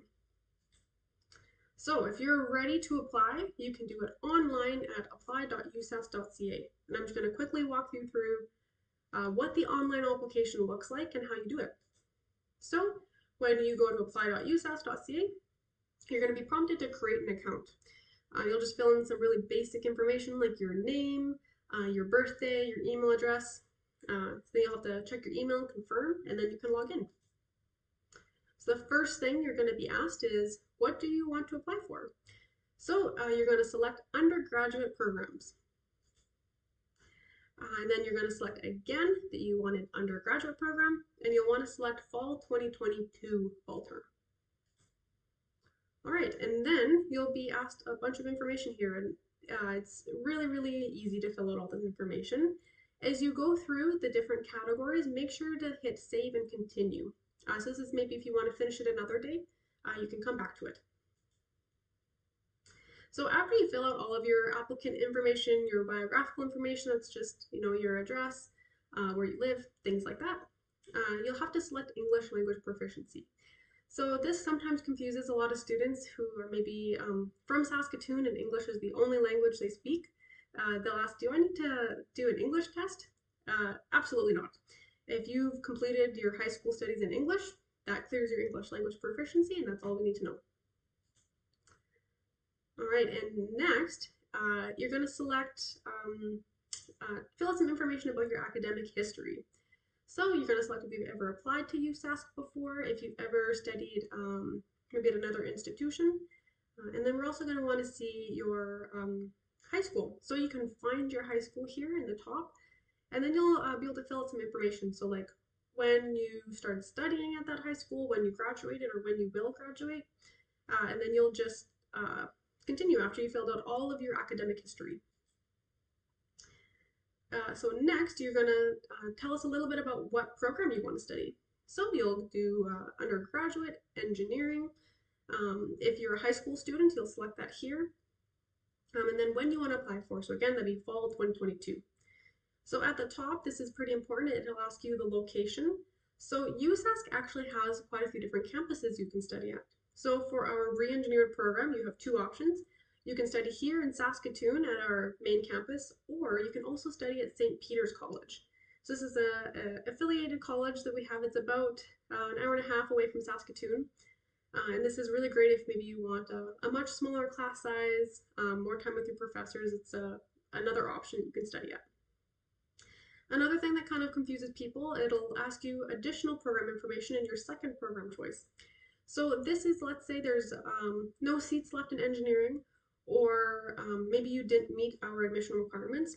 This will automatically consider you for a different program. So I'm going to select that my second choice would be Arts and Science, Bachelor of Science. And then at the bottom, it's also going to ask you professional program interest. So maybe if after engineering you want to apply into medicine or law or nursing, you can indicate that there. So the last kind of chunk of information is just additional information. So we're going to ask you if you were withdrawn. And then this third party representative is really important. So without selecting yes, we will not be able to talk to your parents, your high school counselor, or anyone else about your application. It's private information just between the university and you. But if maybe you want to allow your parents to help out with your application, so they could phone and ask a question, or we could let your high school know that you won a really big award, select yes here, so that you are allowing us to tell other people about you. And then you can let us know what person that is in your relationship. So if it's a high school counselor or your parent, you can fill out their name and information there. And that's it. That's how you apply to USask Engineering. So you'll just want to hit submit application and pay the application fee. And it's really important to check your email often. So after this, we are going to ask you to submit your high school transcripts. You can do that all online. And then maybe if you're an international student, we'll ask you for your English test results or some other information. So just submit that as soon as you can so that you'll get a decision on your application quickly. So if you have any questions about how to apply, any questions throughout the application process, you can email or call at admissions. So admissions.usask.ca or admissions@usask.ca, and we'll be happy to help you out. So that's the end of what is engineering and our admissions presentation. And now I'm going to turn it over to our live session where we are going to answer some of your questions you've been asking throughout the event.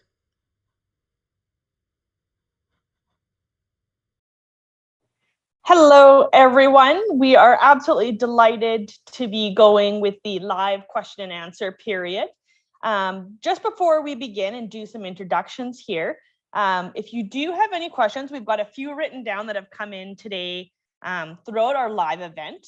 But if you do have any other questions, feel free to throw them into the YouTube chat, and we'll be keeping an eye on that and hopefully being able to answer. So we're going to dive in right away here with introductions. So my name is Carlene Deutscher, and as I mentioned in the YouTube chat, I have the privilege and honor of being the Alumni Relations Coordinator for the College of Engineering.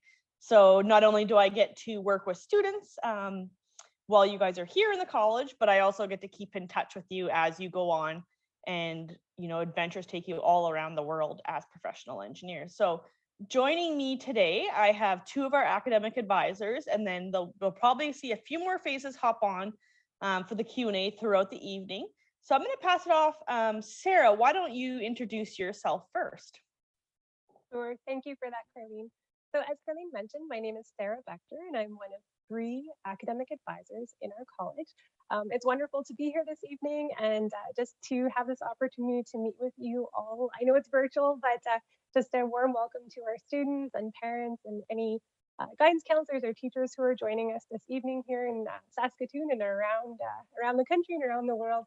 We're just so delighted to have you here.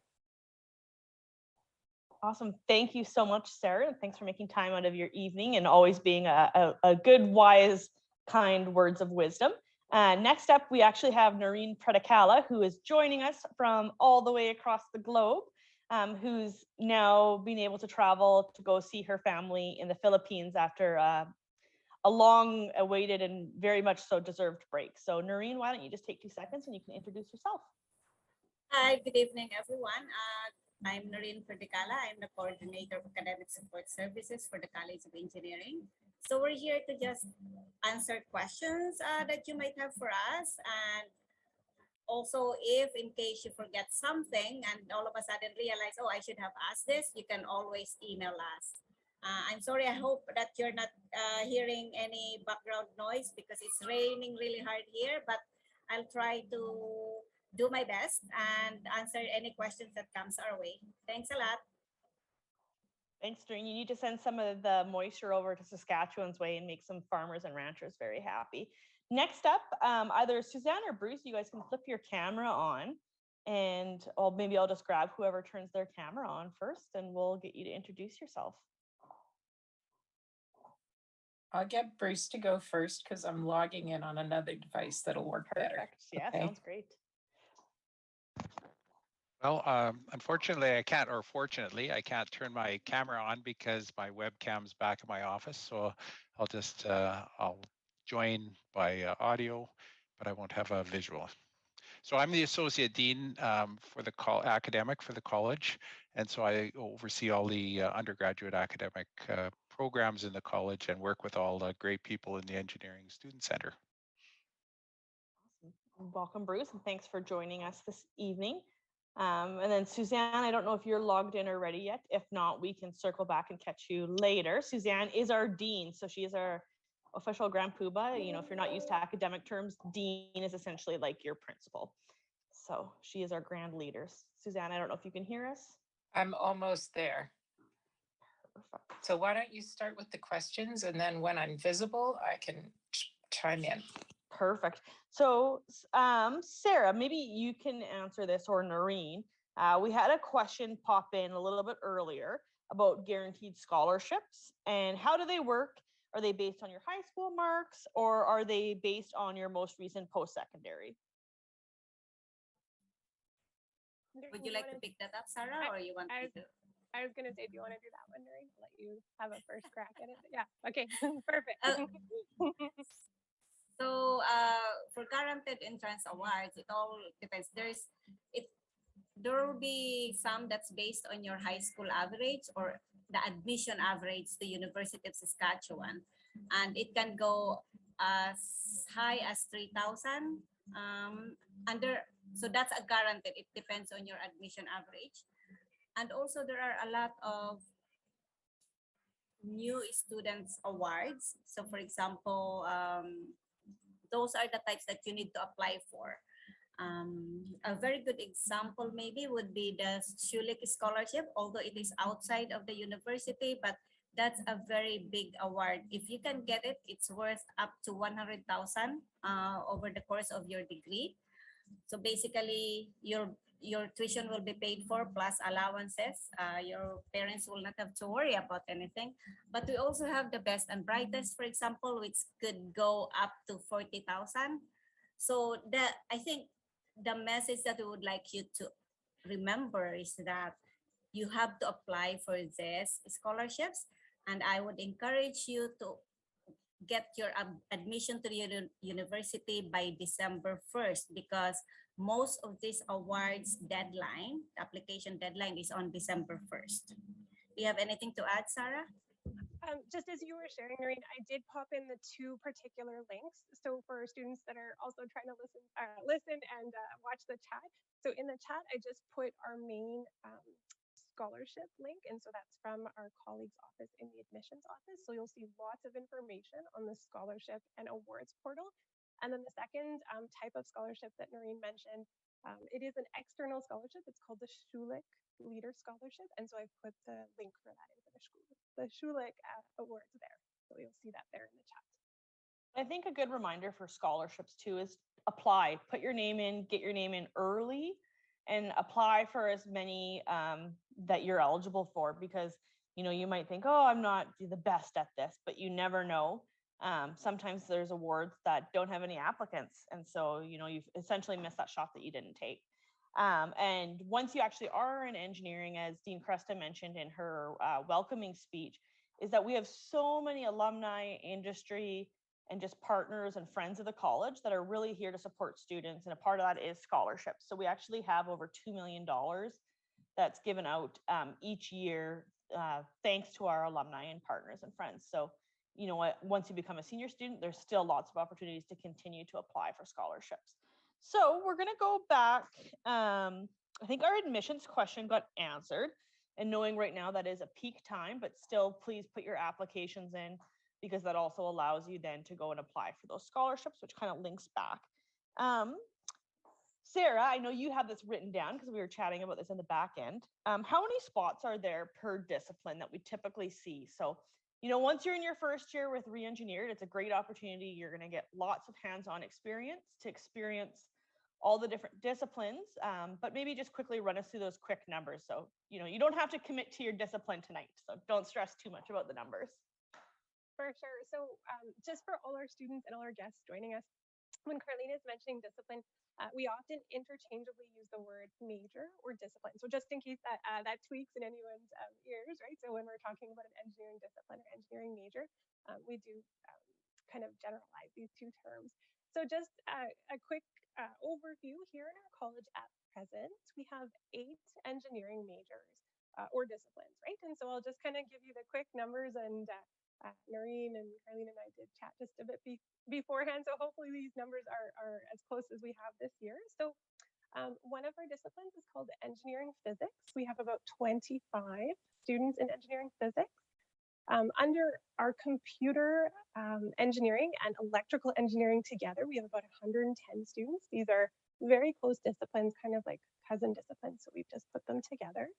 Under mechanical engineering at present, we have close to about 90 students. It's a very competitive major where lots of students, they really are quite intrigued, and we get a lot of mechanical engineering students interested in that area.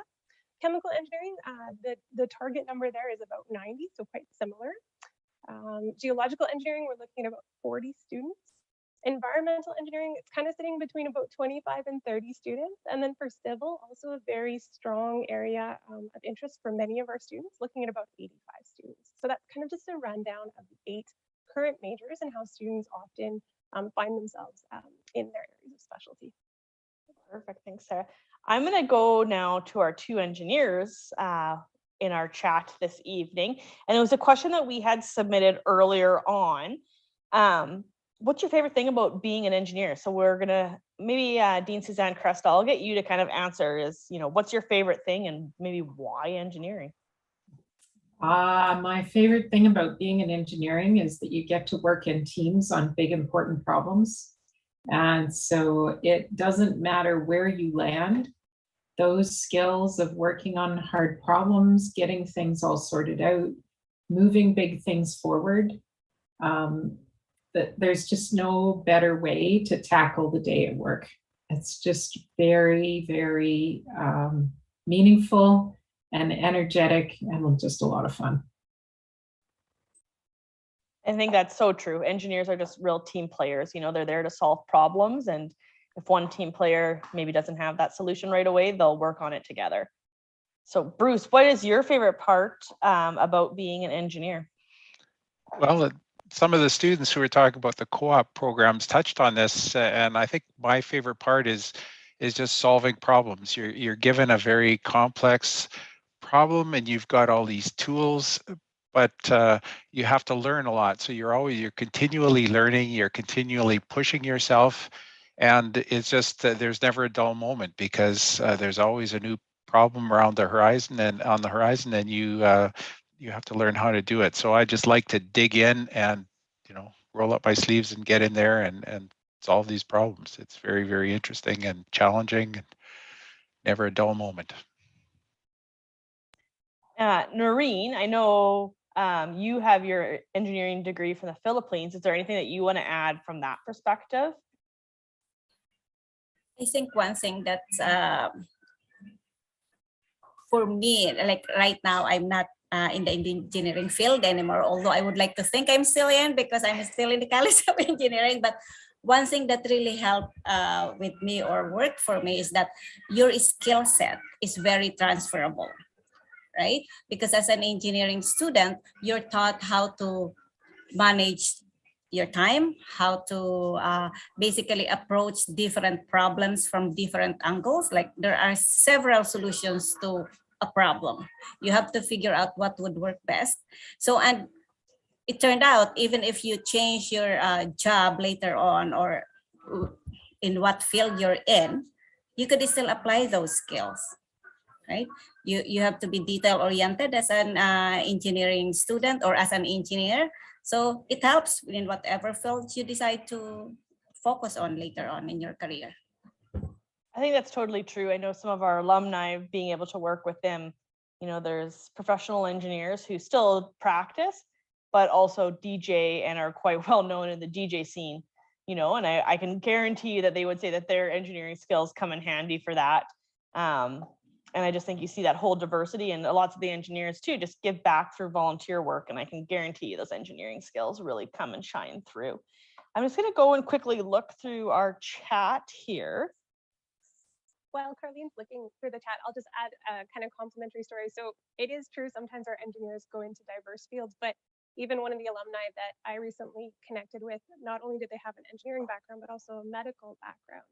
So while it can be engineering and DJing, it can also be as fascinating as a combination of engineering and medicine, right? And so, and that's not even necessarily the match made in heaven, like medicine or biomedical engineering per se, but just literally building upon their bachelor in engineering and then becoming medical doctors too. So we see all kinds of trajectories career-wise and paths. So lots of diversity. Yeah.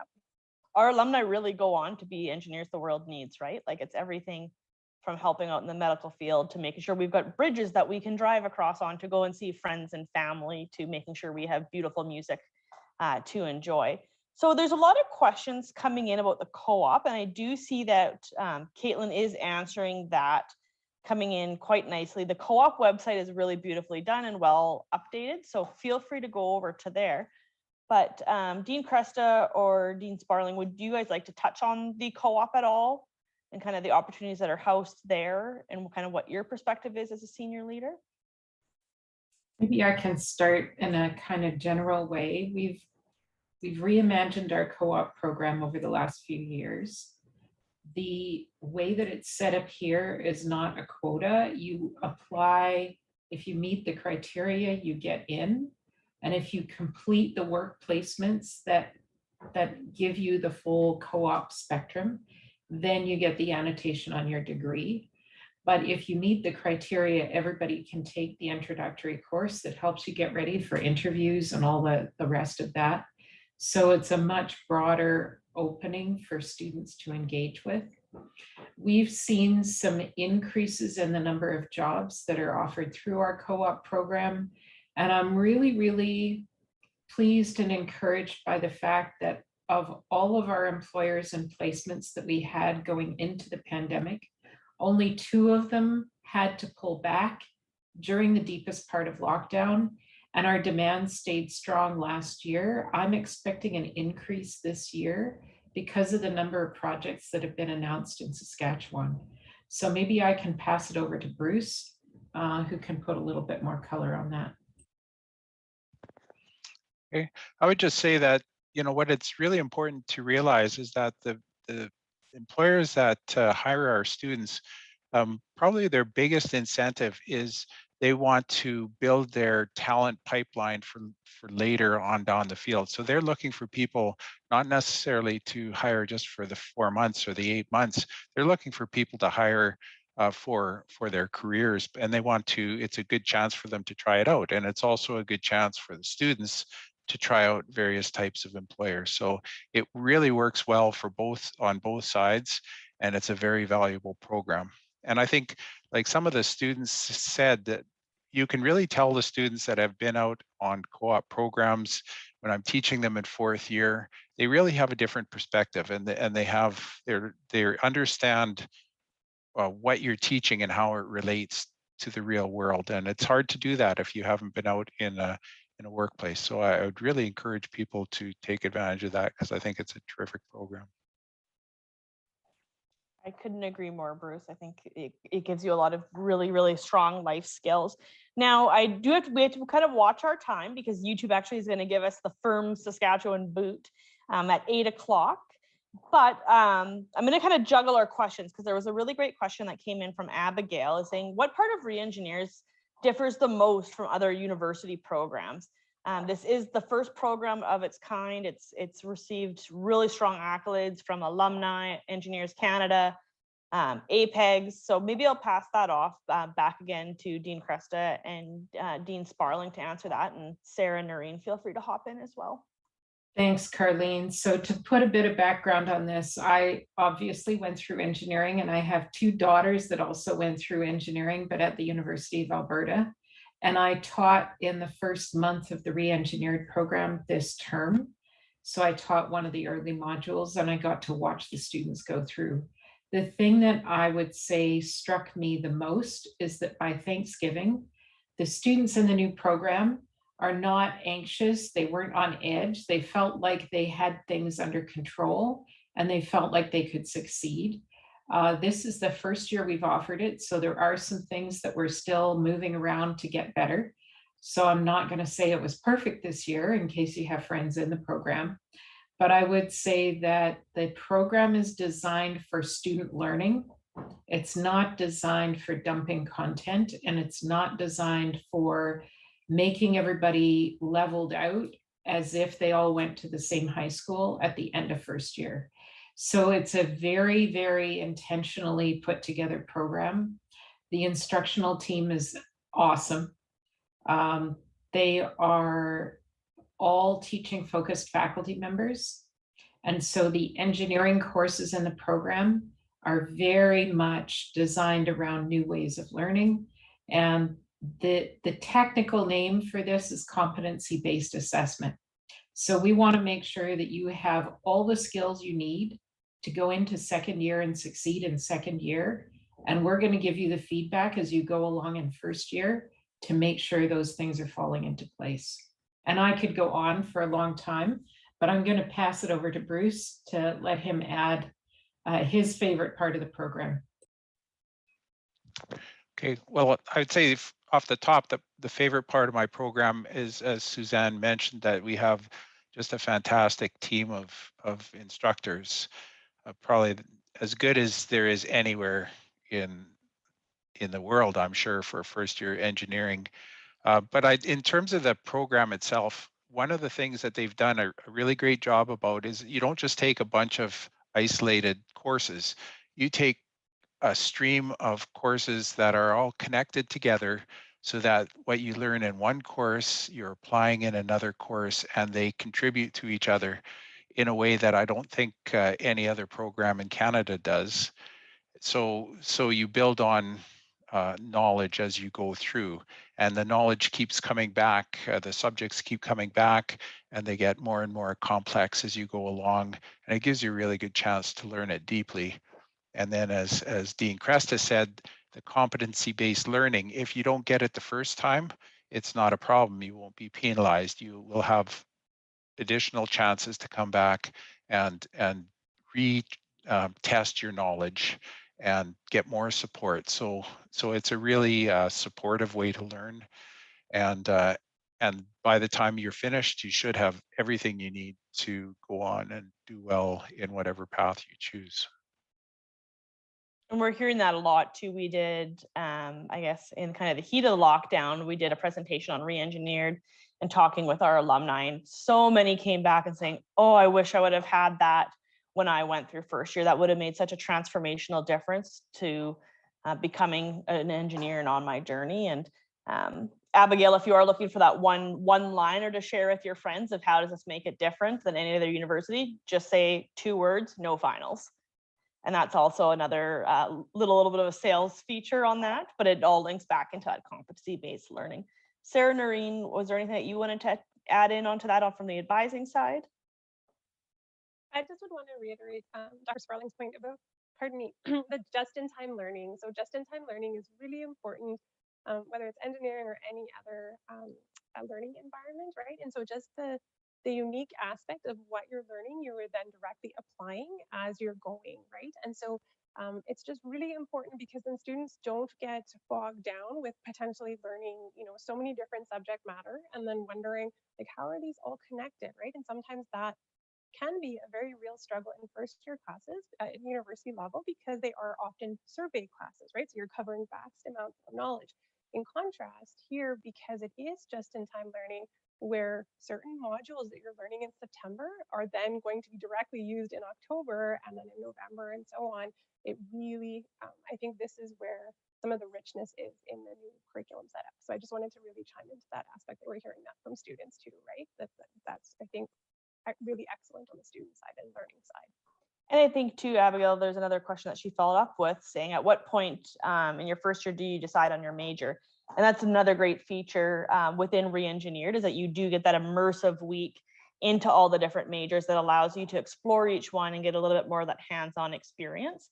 And I believe that that decision, Sarah, correct me if I'm wrong, I believe that's towards the end of the year, kind of around March, April, correct?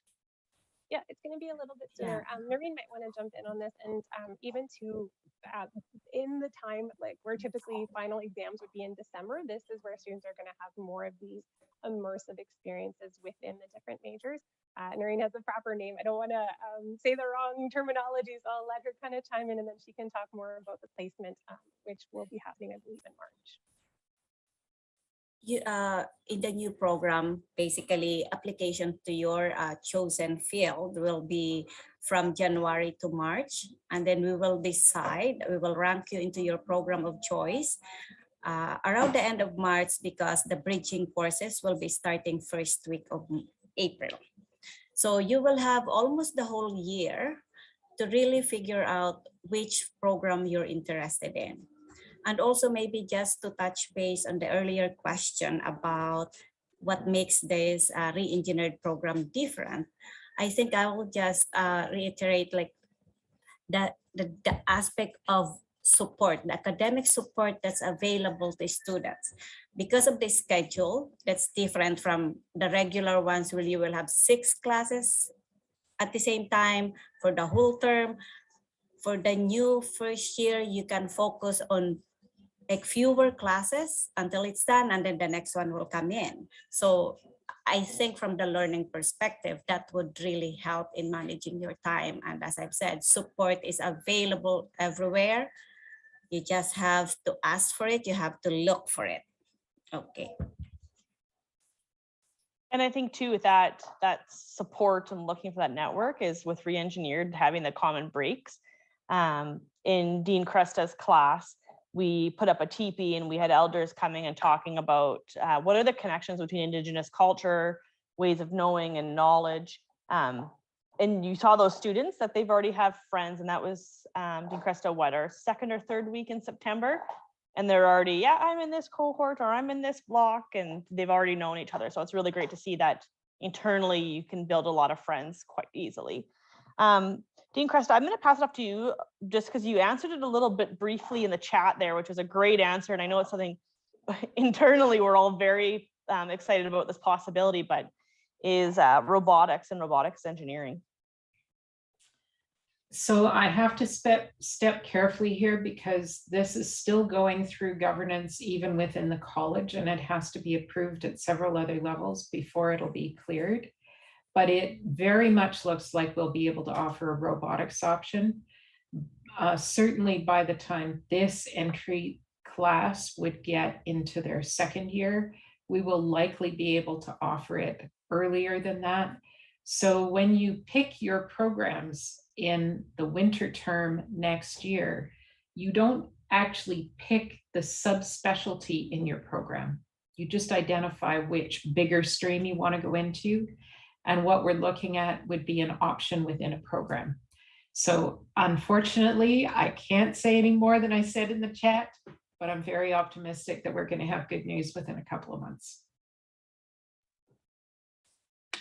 All very exciting stuff to look forward to. So for that student, make sure you're following our USask News and our Facebook and social media pages, because that's where you'll see the update as things progress. We're just trying to watch our time here because we've got roughly 3 minutes. And I do see Caitlin has been active on answering back on the chat and everything like that. So you know what, I'm going to throw out a closing question for everyone, just as just to kind of tease everyone and kind of just reinforce their good decisions that they're making about joining USask Engineering. And the question is, why USask and why USask Engineering? And I'm just going to let the first person to jump in and tackle that. I think from what I usually tell students, our graduates are very strong technically. And aside from that, they're also well-rounded in terms of, we have this communication certificate, we have the technological innovation certificate, they could do dual degree. So that's one strong points that I usually point to students when I talk to them about the program. And we're a smaller in terms of numbers, so really there's the hands-on learning experience is there. And unlike other big universities where you only end up watching somebody else demonstrate it for you, for us there's a lot of hands-on experience. Great answer, Noreen. Bruce? If I could just, I would just build on that a little bit. And I just think that the USask is just kind of a really sweet spot in terms of the size. It's big enough that we've got all of the state-of-the-art equipment and the programs and a lot of very strong researchers and teachers that will get you to the state-of-the-art, but small enough so that you'll get to know your profs, you'll build a community that will be with you for a lifetime. So I think it's just a really nice, it's a perfect size, I think, for an engineering college. I think just to also chime in, the aspect of community, it is very, very strong within our college and within our university. And I think this is just quite an important aspect to draw upon, just because for students that are local, being integrated into our college community, university community, it might come really naturally. But for students that might be moving from a little bit further, whether that's different province or a different country or from overseas, that strong sense of community and belonging where you can become a part of the community, I think it really is a really strong, important aspect of what we can offer students. So like Dr. Sparling mentioned, we're big enough to be big, but small enough where you can get to know your classmates and the staff and faculty. And we have tons of opportunities for engagement, everything from extracurricular to jobs on campus, volunteering, leadership. We saw all our student groups, the co-op program. So many ways to connect and really engage in your student experience here. So I really would say the community aspect. And we know that lasts a lifetime, right? We see our alumni coming back from the class of 53 still doing reunions. We have 2 minutes left. So Suzanne, I'll let you have that closing remarks of why USask Engineering. So I did my undergraduate in a small school and graduated in a class of 22, spent the vast majority of my professional life at the University of Alberta, where we graduated 900 students a year. It was massive and huge. I agree with all the comments about community. I'm going to add one more piece. The way that the world is going, the economies of global interactions and the multidisciplinary problems that we have to solve, we have a very rich environment at the University of Saskatchewan for working in multidisciplinary teams, for diving into special programs or individual programs where you can pick up different pieces along the way. And this is going to be very, very important as we go forward. And I really believe that we have one of the strongest universities in the country for that kind of interaction. So I just encourage all of you to think about that really carefully. It's a pretty special environment. Thank you, Dean Kresta. And with that, we will officially sign off out of this chat. And thank you so much to everyone who joined What is Engineering tonight. And we look forward to hopefully welcoming you as a USask Engineering student next year for your first official first year.